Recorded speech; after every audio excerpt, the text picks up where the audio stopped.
Hello friends, जिन लोगों ने हमारा चैनल सब्सक्राइब नहीं किया वो चैनल सब्सक्राइब कर लें और नोटिफिकेशन के लिए बेल आइकन अवश्य दबाएं।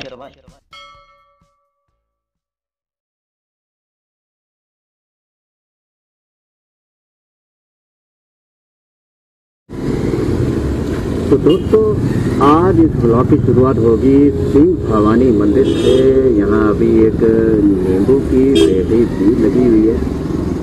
आज देखेंगे कि लॉकडाउन कितना इम्प्लीमेंट है और कौन कौन सी दुकानें खुली हैं, कौन कौन सी बंद हैं। मोबाइल की दुकान खुली है, न्यू बॉबी केक हाउस खुली है और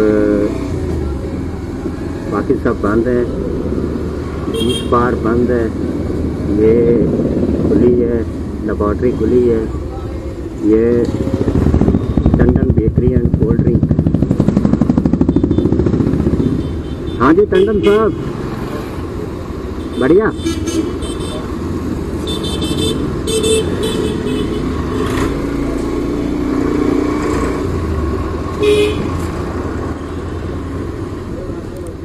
हिंद टेलीकॉम भी खुली है, बाकी सब बंद है। ये फर्नीचर वाले, ये सब मोबाइल वाले खुले, बाकी कपड़े वाले सब बंद हैं। किराने वाली खुली है,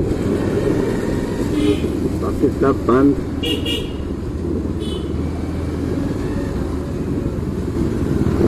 ये सब्जी की रेहड़ियाँ लगी हुई हैं, किराने की दुकानें खुली,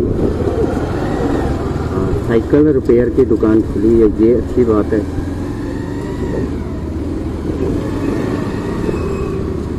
ये Ashoka electrical store shutter down हो रहा है, शायद कोई सामान निकाला होगा जरूरी।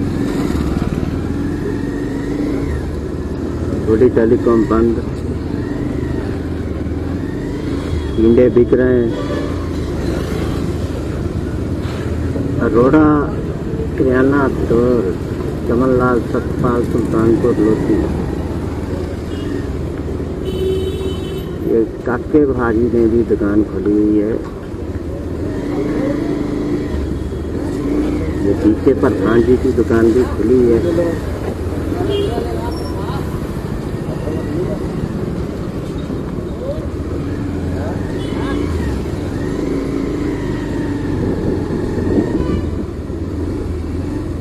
शास्त्री जी दुकान बंद करके पता नहीं कहाँ जा रहे हैं। ये ऐनक वाली दुकान भी खुली नहीं है, नहीं।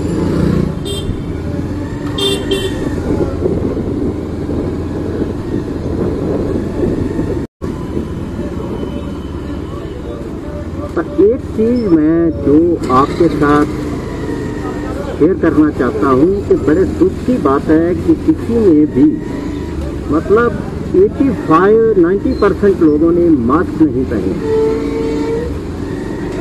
सरकार इतना शोर मचा रही है, मोबाइल पर किसी को कॉल करते हो तो मैडम जी बंदे को बोलती है, मतलब कंप्यूटर मैडम, वो भी बोलती है कि मास्क लगाओ, सैनिटाइज रहो, keep distance, so and so जो भी है। सब दुकानें बंद हैं। लॉकडाउन का काफ़ी असर है।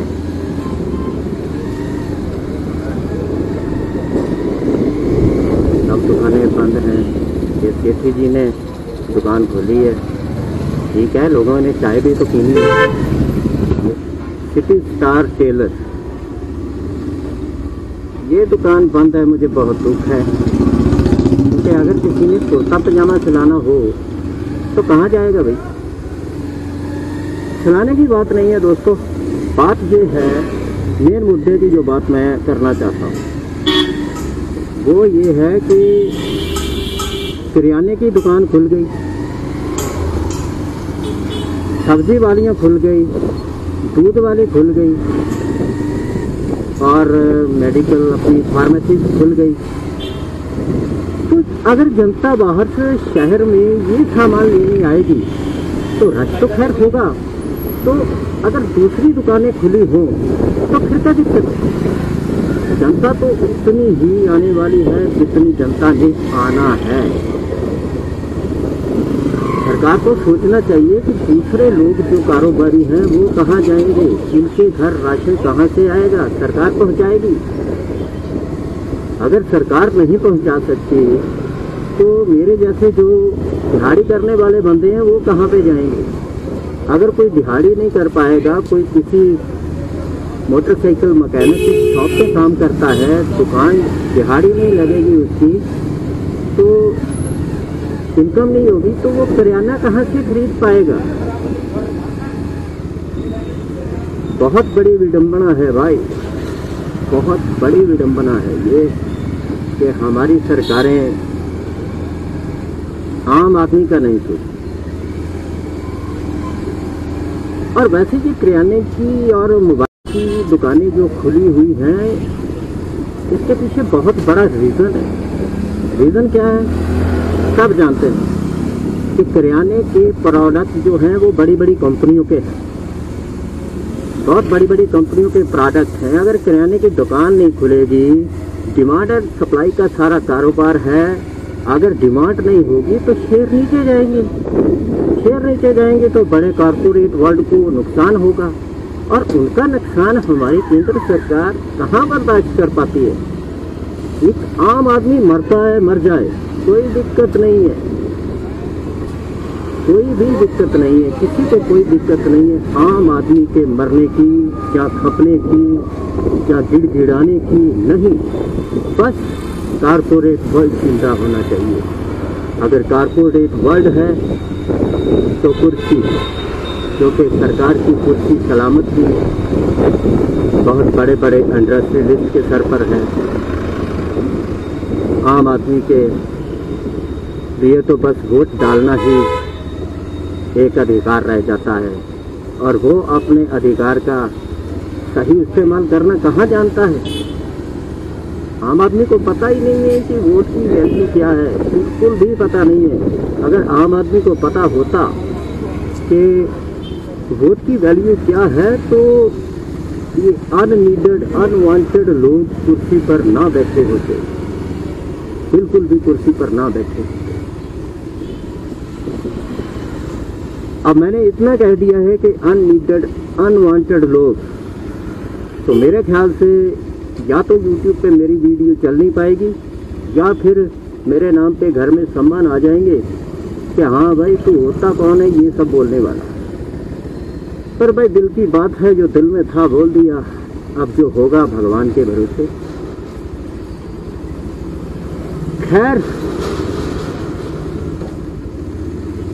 आज हमारे चीते की सर्विस होनी है, तो देखते हैं कि बजाज वालों ने शोरूम खोला हुआ है कि नहीं है, क्योंकि 750 किलोमीटर पर बोल रहे थे सर्विस कराने के लिए, 1112 किलोमीटर बाइक चल चुकी है।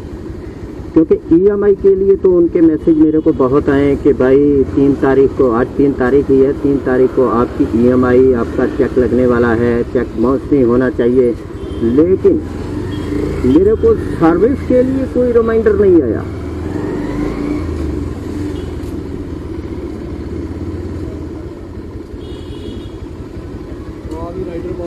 इधर हमारे भाई साहब खड़े हैं, मोहन मिल्स के ओनर, ये साढ़े अंकल जी ने। हाँ तो दोस्तों, मैं अभी यहीं रुका हूँ, ये तलवंडी चौधरी रोड है। यहाँ पर हमारे मोहन मिल्स के मालिक जो हैं सुखजीत जी, उन्होंने मेरे को अपने कुछ विचार रखने के लिए यहाँ पे रोका हुआ है। तो चलो देखते हैं कि वो अपने क्या विचार व्यक्त करते हैं। हाँ जी सुखजीत पाजी। विचार तो लॉकडाउन में यार बंदा क्या रखेगा क्या नहीं रखेगा। आप देखो ना, मतलब हमारा काम है आटे का ना, तो आटा तो लोगों ने रोज़ खाना ही खाना है, इसके बिना तो एक दिन भी बंदे का निकलेगा नहीं। और जो मज़दूर लेवल के बंदे हैं जिन्होंने रोज़ काम पे जाना है, शाम को आटा लेके ही रोटी बनेगी, नहीं तो रोटी उनकी बनेगी नहीं, उनका क्या होगा। तो आटे की दुकानें तो इनको खोलनी चाहिए थी, जैसे किराने वालों को इन्होंने खोल दिया, सब्ज़ी वालों को खोल दिया। तो सब्ज़ी किससे खाएँगे, दाल किससे खाएँगे, जब रोटी नहीं होगी तो उसका क्या करेंगे। आटा तो चाहिए ही चाहिए। दूर दूर से लोग आते हैं, परेशान होते हैं, हम बाहर खड़े हैं, ठीक है ना। तो इसको तो ओपन करना ही चाहिए। हमारा प्रोग्राम है आज का सारे चक्कियों वाले का मिलके कि हम लोग ना SDM साहब के पास जाते हैं, उनको एप्लीकेशन देते हैं कि चक्की को ज़रूर खोला जाए, इसके बिना तो काम चलेगा नहीं। बस इतना ही है यार, और करना क्या है। हाँ जी, तो दोस्तों आपने सुन लिए सुखजीत जी के विचार, क्योंकि सुखजीत जी ने बिल्कुल सही बात कही है। क्योंकि जिस तरह से किराने की दुकानें खुली हैं, मेडिकल शॉप खुली हैं, क्योंकि सीधी सी बात है कि दूसरे कारोबार पे बहुत ज़्यादा इसका असर पड़ेगा। क्योंकि अगर दूसरा कारोबारी दुकान नहीं खोलेगा तो उसको भी तो कहीं से पैसा आना चाहिए। और दूसरी बात, सबसे बड़ी बात तो ये है ना कि अगर शहर में लोग आते हैं, कोई मेडिकल की दुकान पे आता है, कोई किराना लेने आएगा, तो उसको दूसरा सामान लेना है, तो अगर वो दुकानें खुली होगी तो क्या वो सामान अगर वो ले जाएगा तो क्या उसमें क्या दिक्कत है? वो आपकी बात सही है, लोग ज़्यादा नहीं आएंगे, लोगों ने उतना ही आना है जितने लोगों को ज़रूरत है। और जैसे आम दिनों में हम लोग रोज़ देखते हैं शराब के ठेके हैं, उनकी बैक विंडो से सामान बिक रहा है, बिल्कुल बिक रहा है। तो क्या दूसरे जो कारोबारी हैं वो एक बैक विंडो बना दी? ठेकों पर तो ऐसा होता है। अगर कोई चाहता है कमेंट करके बताए मुझे, मैं वो दिखाने वाला हूँ, दिखाऊंगा मैं। क्योंकि सिर्फ मोटो व्लॉगिंग ही मेरा काम नहीं है, अगर मैं किसी दूसरे काम में भी वीडियो बना सकता हूँ, कुछ लूप होल हैं हमारे सिस्टम में, तो वो भी उजागर कर सकता हूँ मैं। क्योंकि हमारा जो मीडिया है, जो पहले स्रोत का मीडिया है जिसे आप बोल सकते हैं, जिसका काम है ये उजागर करना, ये सारे लूप होल सिस्टम के प्रशासन के दिखाना, वो तो चुप्पी धारे बैठा है। उनको तो बस प्रशासन की हाँ में हाँ मिलानी है कि बस जो प्रशासन ने बोल दिया वही करेंगे, नहीं तो हमारे लाइसेंस जब्त हो जाएंगे, हमारे चैनल बंद हो जाएंगे। तो वैसे भी मुझे कौन सी यूट्यूब से इतनी इनकम हो रही है? अगर मेरा चैनल बंद भी हो जाएगा तो क्या मुश्किल है? कोई मुश्किल नहीं है। लेकिन ये सब कुछ बताना मेरा फ़र्ज़ है।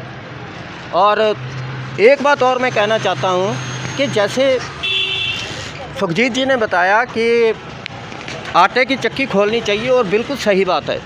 हर कोई बंदा ब्रांडेड आटा नहीं ले सकता, कोई भी बंदा जो है वो ब्रांडेड आटा बिल्कुल नहीं ले सकता, क्योंकि ब्रांडेड आटा बहुत महंगा पड़ता है। और एक आम आदमी जो अफोर्ड कर सकता है वो वही है कि अगर उसके पास गेहूँ है, वो अपनी गेहूँ को खुद पिसवा कर आटा बनवा सके। और आटा कौन बनाएगा?